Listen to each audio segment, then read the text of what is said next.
discussing a monster of any kind if it was impossible for one to have got into the loch in the first place. Thus, we should start by asking the question, where could it have come from? The answer is simple. If it is real, and a large water animal, then it must have come from the sea. The next question as to how it could have done this is not so easy to answer, because Loch Ness is now 50 feet above sea level and nearly 7 miles away from the sea.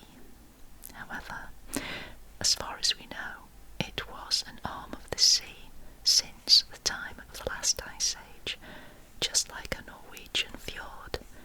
It was a saltwater inlet, and sea animals would have swum in and out of it.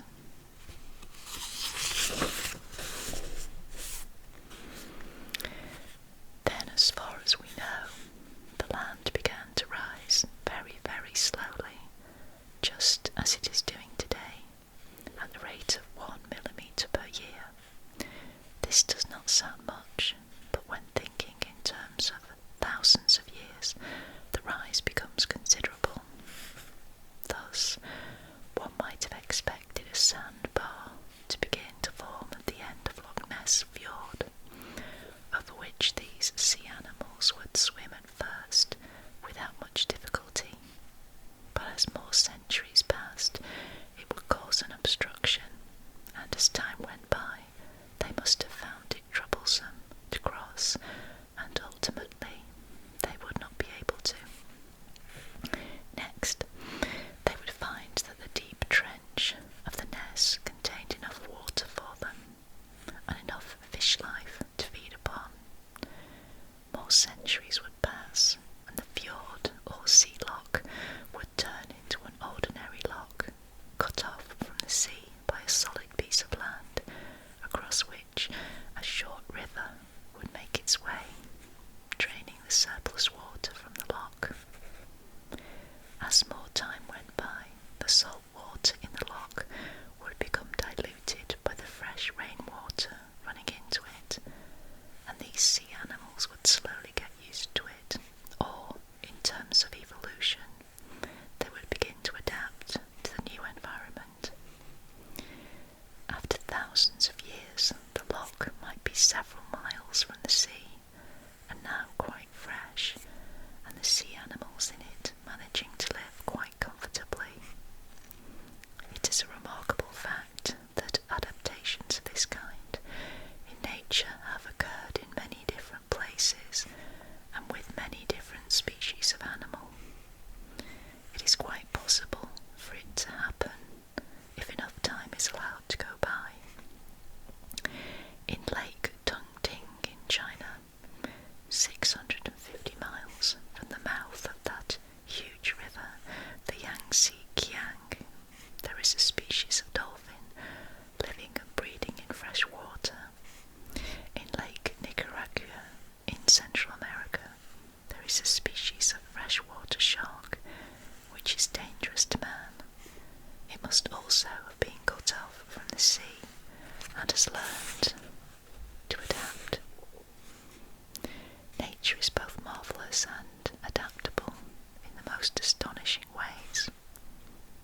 Only recently, a species of beetle has been found living in Alaska, which freezes solid during the long Arctic winter, only to come back to life when the temperature rises in the summer. Technically, it should die when it is frozen, but it does not, and the scientists have found a substance in its body fluids which resists freezing, like the antifreeze we put into a car radiator. Animals adapt to their environment through the evolutionary process. But if the Loch Ness Monster have adapted to the freshwater environment, and they obviously have, is there any chance that they could get out of the loch by underground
a simple question and answer basis, bearing in mind that we are still very ignorant about many things. We can, however, make suggestions and intelligent guesses where we do not have the answers. Question: if the Loch Ness Monsters came from the sea originally, what sort of animals are they?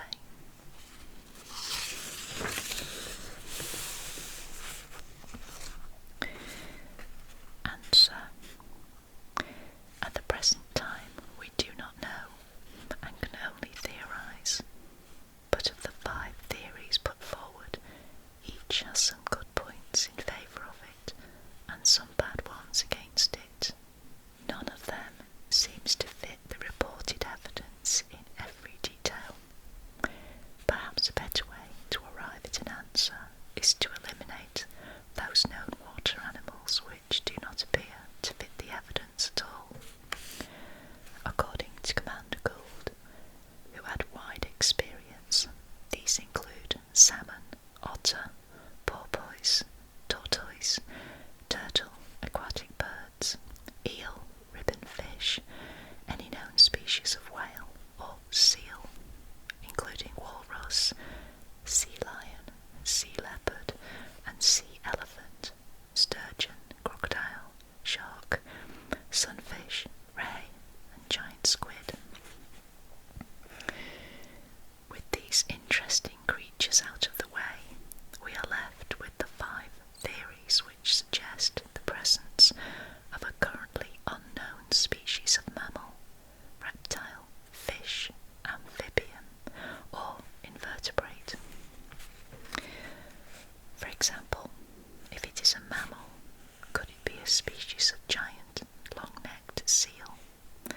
Or, if a reptile, a survival from the past, a species of long-necked plesiosaur, the forebears of which swam in the oceans 70 million years ago. The only way to find out which of these theories is nearest to the truth is to study the monster's history, and in particular the new results from expeditions. Question: what would the monsters eat? What food supply is available to them in Loch Ness? Answer: there is very little weed in or around the loch, so that is unlikely. The creatures are herbivores. The waters contain abundant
was 40 or 50 feet in length, protruding several feet out of water at the humps, and at the rear there appears to be a broad, rudder-like tail, which is used in propelling the creature through the water, like the tail of a crocodile. I saw the tail distinctly, causing a great commotion, thrashing the water with much force, is one such description. Humps. One of the oddest features of all is the humps on the back of the monster, referred to in so many reports. These vary in size, shape and number, and sometimes no humps are seen, but just a huge back like an upturned boat. Sometimes triangular humps are seen, and sometimes rounded humps or long flattened humps. Most peculiar of all, people have actually reported the humps changing shape. It is all very puzzling, but as they exist, there must be an explanation for them. Could it be that there are 2 or 3 basic humps and an inflatable organ along the back, which alters shape as it inflates with air or possibly even water? Some animals have developed external air sacs or skin pouches, which are useful. To them. At the present stage of investigation, we can only guess at the true nature of the monster's extraordinary humps, which appear in the films and the still photographs which have been taken of it. Limbs. On either side of the monster, people have seen limbs or paddles or flippers. The rear ones seem to be bigger than the forelimbs, which have been described both as stumpy legs and squarish-ended flippers. Many land animals which have taken to the water have evolved webbed toes, and ultimately their feet have become adapted into paddles. This process, of course, takes millions of years, and in some cases the limbs can serve a double purpose, helping the creature over land and in swimming too. Skin. The skin of the monster has been described in different terms by witnesses, but those who have had a close sighting have generally agreed that it is rough or warted like the skin of a great toad. At a distance, when the sun is shining on a wet surface, it may appear shiny and smooth, but at close quarters, this optical illusion cannot happen. No one has described the skin as being scaly, and although there have been many reports which simply describe the monster as looking dark or black, of those which report a definite colour, about half say it is elephant or battleship grey, and half that it is a reddish brown. Sometimes too, blotches are seen, areas of darker shading, like the dapple on a cow. This roughly is what witnesses have to say about the monster, and although it has been reported out of water by a number of different people, with 1 or 2 exceptions, these encounters have been brief, and only a glimpse of it has been obtained. On 2 occasions, however, the witnesses have had time to study the monster on shore at a distance through binoculars, once for a period of 25 minutes, during which time the creature remained continuously clear of the water, and once for 8 or 9 minutes. In both cases the monster lay on the shore, only partly out of the water, and displayed a long neck. In the latter case, I knew the witness personally. He was a friend whom I both admired and trusted, and who spent the last 2 years of his life on research at Loch Ness, the Torquil MacLeod, to whom reference is made in chapter 5.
presumed was the rear end, and it was this end, remote from the trunk, which tapered off into the water.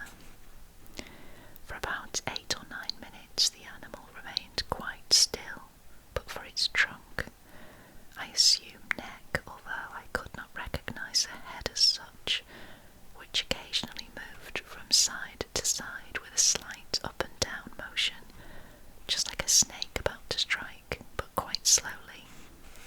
It was.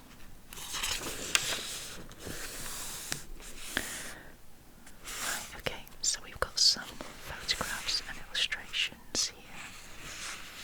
So I'm going to carry on with the text and then we'll come back to those. It was, to my mind, obviously scanning the shores of the loch in each direction. In the end it made a sort of half jump, half lurch to the left, its trunk coming right round until it was facing me, when it flopped into the water and apparently went straight down. So it must be very deep, close inshore at this point. As it turned, I distinctly saw a large, squarish-ended flipper, forward of the big rear paddles, or flippers, call them what you will, but not legs. I did not see the end of the tail at any time, but the animal looks something like this. So it says see figure 8. Let's go back to figure 8, which I think is back here.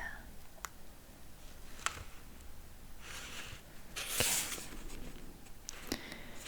So this is figure 8 here. So we have this top circle. So it says enormous rear paddles clearly visible. Then a trunk-like neck moved from side to side by. Slowly looked like a snake about to strike. Then here, spade-shaped forward flipper resting on steep slope as the animal turned, and then the last view entering the water. Watched for 9 minutes through. 7 times binoculars, range 700 yards. Estimated visible length 45 to 50 feet. Okay, let's go back to the text.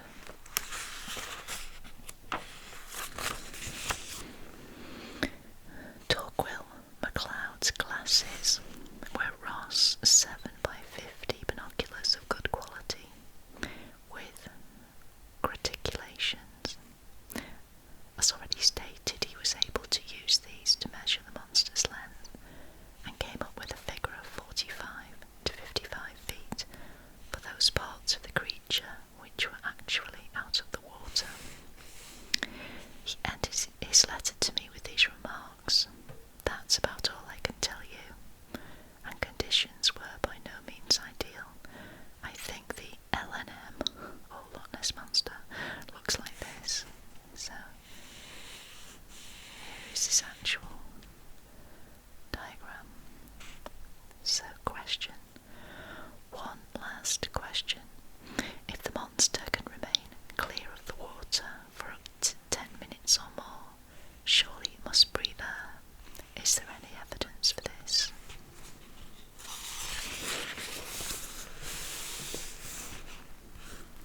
Answer.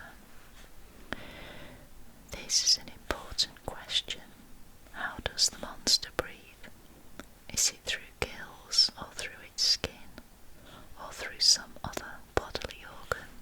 We simply do not know. If it has lungs, then it must inhale and exhale air periodically, and with such a huge animal, one would think the sound of this would be heard. But in 14 years of research at Loch Ness, I've only come across 4 reports of sounds which could be of the monster breathing, and only 1 report of the head seen on the surface, with the mouth opening and closing regularly, as though it was breathing.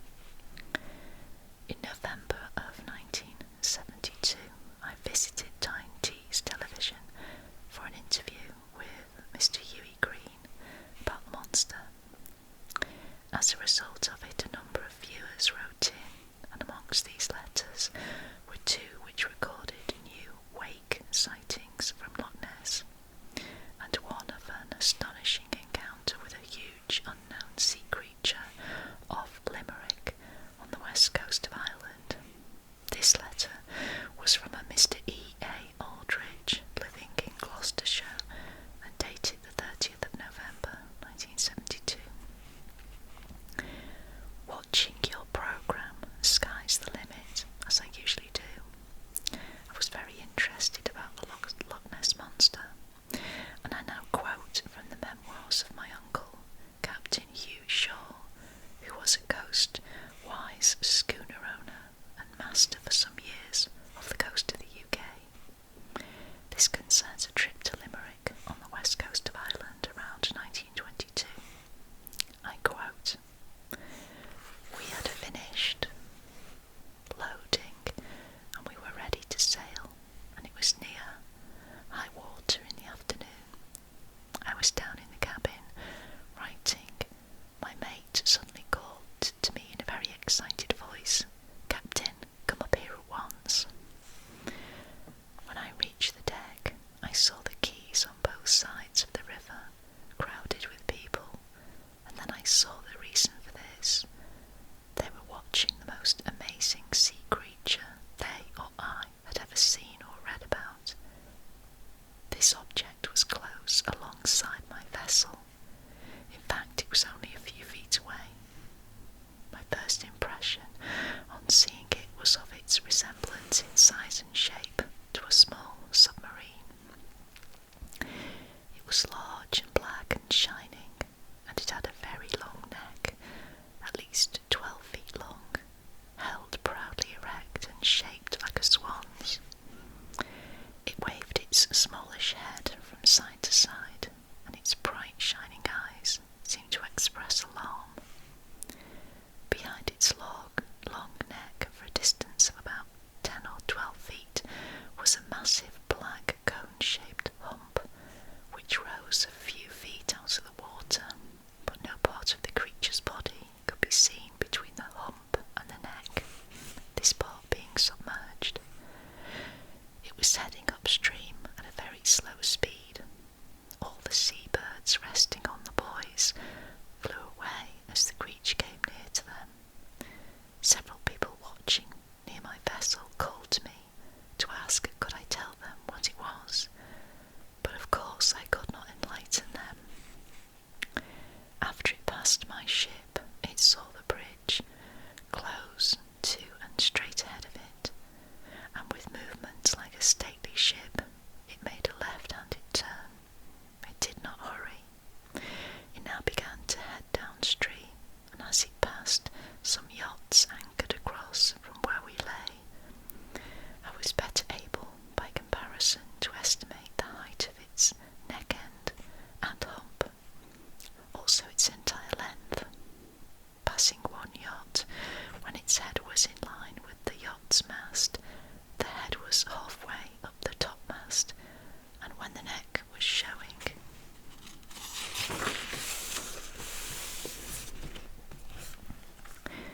clear of the yacht's stern, the mid-hump was halfway up the yacht's lower mast.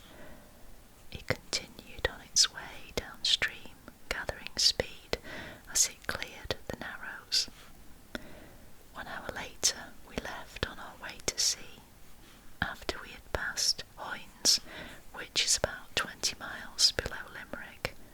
It was nearly dark when I and my crew heard a blowing sound like a porpoise makes when it surfaces for air, and we saw the long neck of the sea creature shoot out of the water. Then it disappeared. It returned within a few seconds, surfacing to blow and taking air again. This it did again and again. It then dropped astern, as it was not travelling as fast as our vessel was motoring. That was the last we saw of it. It is important to note that the River Shannon, which is tidal at the mouth, is open to the sea through the estuary 30 to 40 miles in length, which would be referred to as a sea loch in Scotland